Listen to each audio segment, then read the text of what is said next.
Assalamualaikum warahmatullahi wabarakatuh, Bapak Ibu guru hebat seluruh Indonesia. Kali ini saya akan memberikan contoh jurnal pembelajaran pada modul 1 topik yang kedua, yaitu penerapan pembelajaran berdiferensiasi ya di sini ya.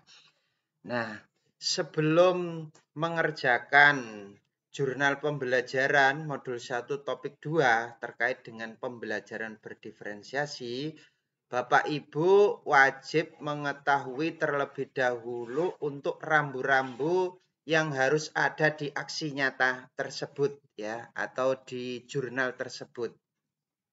Yang pertama, Bapak Ibu harus mencantumkan di sini yaitu ide apa yang Bapak Ibu guru dapatkan setelah belajar topik berdiferensiasi tadi.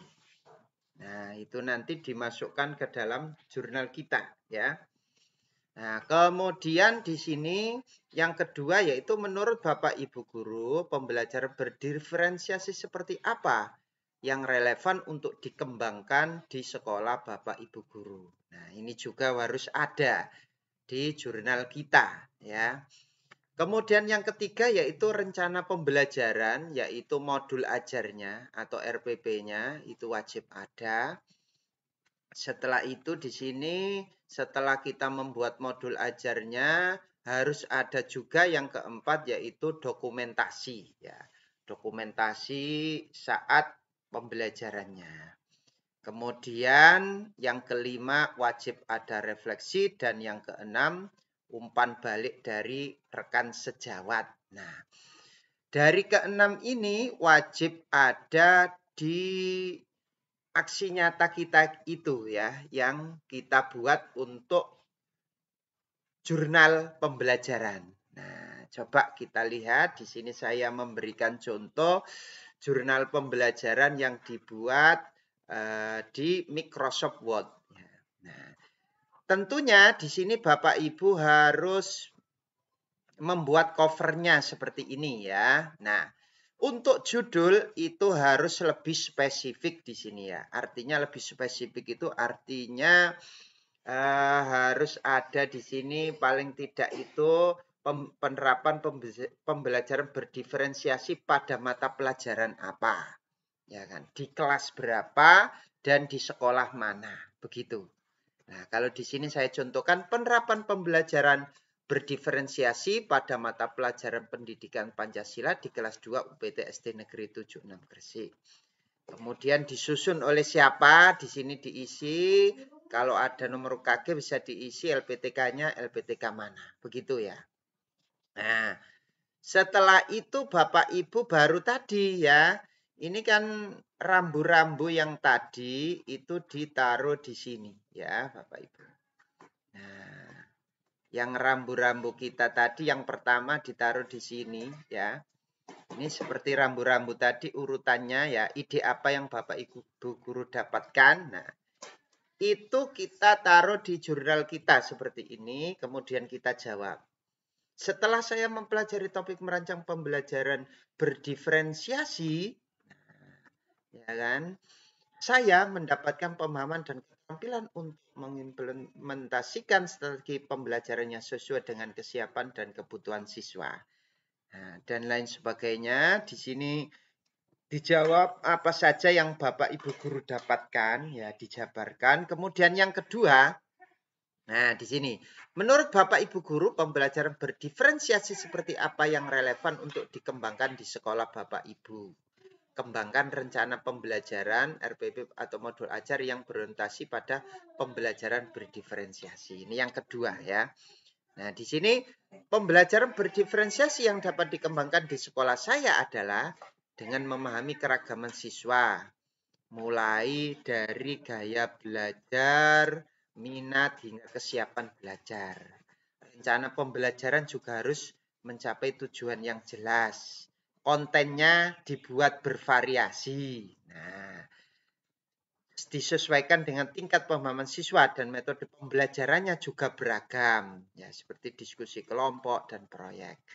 Nah, ini Bapak Ibu jawab, Bapak Ibu jabarkan sesuai dengan pertanyaan ini real di lembaga Bapak Ibu. Ya. Ini dijawab. Ini untuk yang kedua ya. Nah, yang selanjutnya yang ketiga yaitu di sini harus ada modul ajarnya. Nah, ini modul ajarnya ya. Jadi terdiri dari informasi umum, ada identitas sekolah, kemudian kompetensi awal lah. Yang perlu digarisbawahi di sini Bapak Ibu. Profil pelajar Pancasila itu tidak harus dicantumkan semua ya. Paling tidak ada 1 atau 2 gitu di dalam pembelajaran yang kita lakukan ya. Selama pembelajaran kita lakukan itu ya minimal ada 1 atau maksimal 2 begitu ya. Profil yang kita cantumkan. Karena ini nanti ada kaitannya dengan rubrik yang kita buat ya.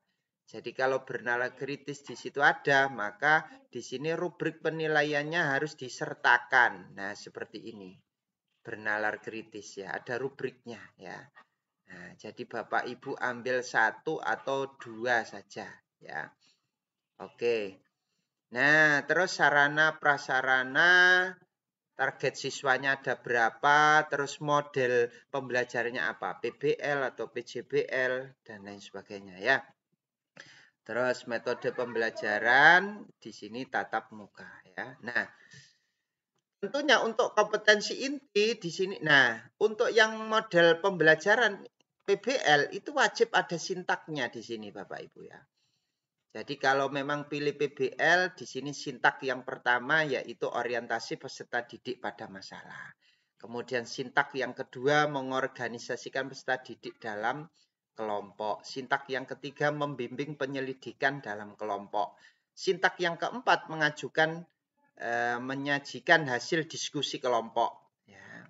Kemudian sintak yang kelima menganalisis dan mengevaluasi proses pemecahan masalah.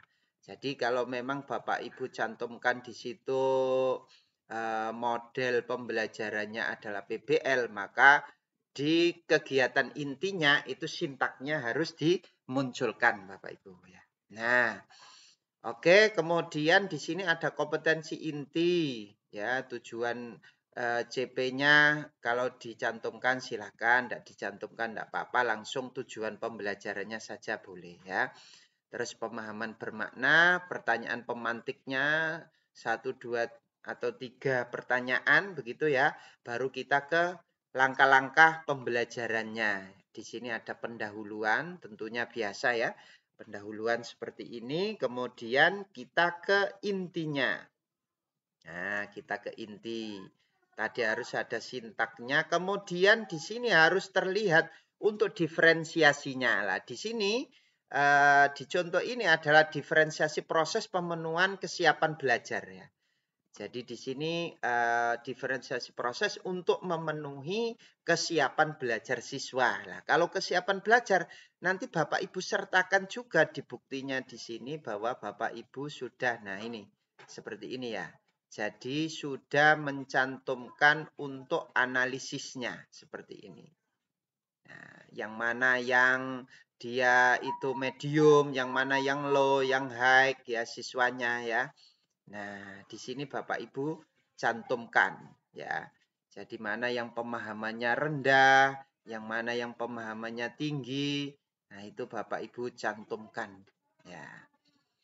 Oke, kemudian di sini pembagian kelompoknya disesuaikan dengan kesiapan belajarnya ya. Beda-beda untuk tugasnya ya. Jadi dibedakan untuk tugas masing-masing kelompok ya. Sesuai dengan kesiapan belajarnya. Kemudian presentasinya juga berbeda. Di sini ada diferensiasi produknya karena berbeda dalam presentasinya yang dibawakan berbeda-beda ya. Jadi sudah terjadi diferensiasi proses dan produk. Ini hasil analisisnya disertakan. Kemudian rubriknya tadi bernalar kritis ya. Terus di sini bahan ajarnya disertakan juga kalau ada ya. LKPD juga kalau memang sudah dibuatkan ya. Disertakan LKPD-nya. Nah, yang selanjutnya itu dokumentasi. Nah, untuk dokumentasi itu nanti diisi foto-foto, contohnya seperti ini ya. Nah, jadi Bapak Ibu isi foto-foto terkait dengan pembelajarannya. Nah, ya seperti ini. Jadi diberikan foto-foto gitu ya, dokumentasi kegiatannya. Nah, setelah itu Bapak Ibu mengisi refleksi. Nah, refleksi di sini isinya adalah terkait dengan selama Bapak Ibu melaksanakan aksi nyata berdiferensiasi itu dapat apa saja, hambatannya apa, kelebihannya apa, Bapak Ibu ceritakan di sini ya, di refleksi sini ya. Jadi kelebihan, kekurangan, itu dinarasikan di sini ya, direfleksi sini ya, diisikan di refleksi sini. Jadi setelah saya menerapkan aksi nyata pembelajaran berdiferensiasi, saya memahami bahwa pembelajaran berdiferensiasi adalah sebuah pendekatan yang menekankan pentingnya menyesuaikan metode pengajaran dengan kebutuhan setiap individu dan lain sebagainya. Bapak Ibu isi ya. Jadi diisi apa kelebihan dan kelemahannya, hambatannya apa, diisi di sini ya, direfleksi ya.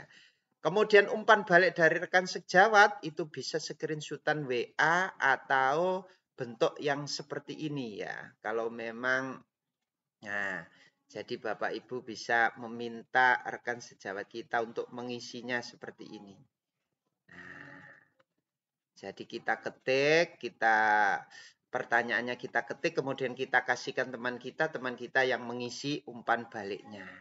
Nah, seperti ini minimal ada 3 rekan sejawat yang kita mintai umpan balik ya.